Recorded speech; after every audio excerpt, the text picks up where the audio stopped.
हर हर महादेव। दोस्तों, मैं नवनीता वशिष्ठ। आज उमा महेश की सभी को हार्दिक शुभकामनाएं। उमा महेश का व्रत भादों की पूर्णिमा के दिन मनाया जाता है।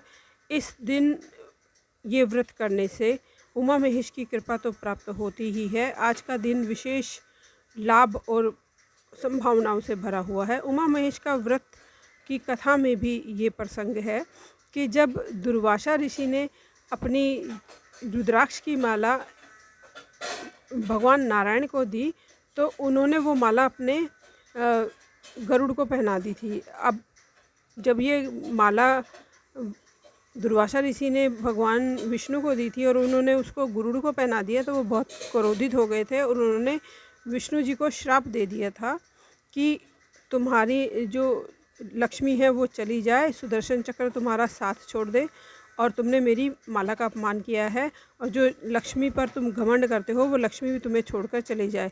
थोड़े ही समय में उनका श्राप फलीभूत हो गया।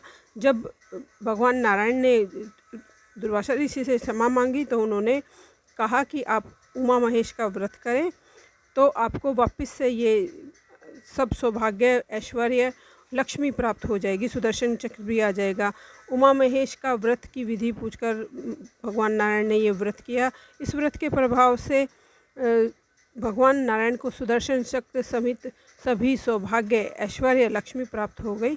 तो तभी से ये परंपरा बनी आ रही है कि जो उमा महेश के व्रत को करता है वो लक्ष्मी नारायण की कृपा तो पाता ही पाता है, साथ में शिव शक्ति की कृपा भी उसको सहस्त्री मिल जाती है। तो इस व्रत को श्रेष्ठ और शुभ करने के लिए आप ओम उमा महेश्वराय नमः मंत्र का जाप भी कर सकते हैं या इसके अलावा कर्पूर गौरम कर्णावतारम मंत्र का भी जाप कर सकते हैं। इनकी 1 माला, 2 माला, 5 माला भी कर सकते हैं। विशेषकर आप उमा महेश स्तोत्र का पाठ आप कर सकते हैं। उमा महेश स्तोत्र में 7 श्लोक हैं तो सातों श्लोक को पढ़ते पढ़ते एक एक श्लोक पर एक एक बिल्वपत्र आप शिवलिंग पर चढ़ाएं तो ये अति उत्तम उपाय हो जाता है। या वैसे ही ओम नमः शिवाय लिखकर या बोलकर एक एक बिल्वपत्र भगवान शंकर पर चढ़ाएं और एक एक मंत्र की माला जाप भी कर सकते हैं। जिस भी विधि से आप शिव शक्ति को मना सकते हैं उस विधि से मनाएं। ये बहुत ही उत्तम और श्रेष्ठ जागृत व्रत है। सुख समृद्धि संपत्ति के लिए बहुत ही अचूक उपाय है। शिव शक्ति की कृपा तो प्राप्त होगी ही होगी, आपको सुख समृद्धि संपन्नता भी प्राप्त होगी। तो जो विधि विधान से आप पूजा पाठ करते हैं उस विधि विधान से भी आप पूजा पाठ कर सकते हैं। कोई विशेष कारण करने का भी नहीं है, सिर्फ आप पूजा पाठ भी कर सकते हैं। बस जो भी सामग्री हो साफ स्वच्छ और कोई भी टूटी फूटी सामग्री ना हो।